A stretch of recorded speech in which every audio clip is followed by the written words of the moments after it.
اپنے آپ کو درست کر لے، اپنی صحبت نیک بنا دے، تو اس کے اوپر نسبت کا کتنا بڑا اثر ہوگا۔ اور پھر بحمدللہ پھر انہیں بھی صلہ ملا ہے۔ اب جیسے یہ لفظ آپ پڑھتے ہیں نا، ولی اللہ، ولی اللہ، ولی اللہ بھی انسان ہی ہے نا، ولی اللہ انسان ہی ہے،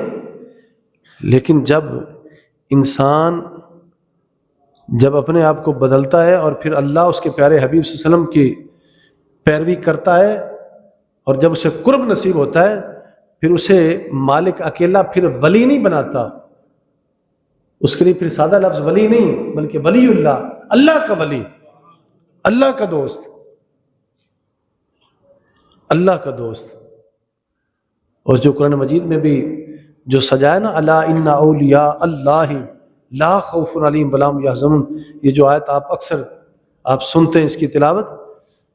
وہاں جو ذکر فرمایا نا، الا ان اولیاء اللہ، خبردار آگاہ جو سن لو، جو اللہ کے ولی ہوتے ہیں انہیں کوئی خوف نہیں، انہیں کوئی غم نہیں۔ ہمارے بزرگ فرماتے کہ جیسے مالک نے قرآن مجید میں فرمایا نا اولیاء اللہ،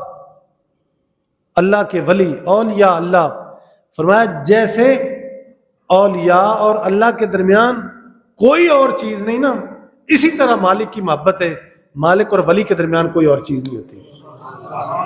پھر مالک ہوتا ہے، پھر مالک کے مقرب بندے ہوتے ہیں، اولیاء اللہ۔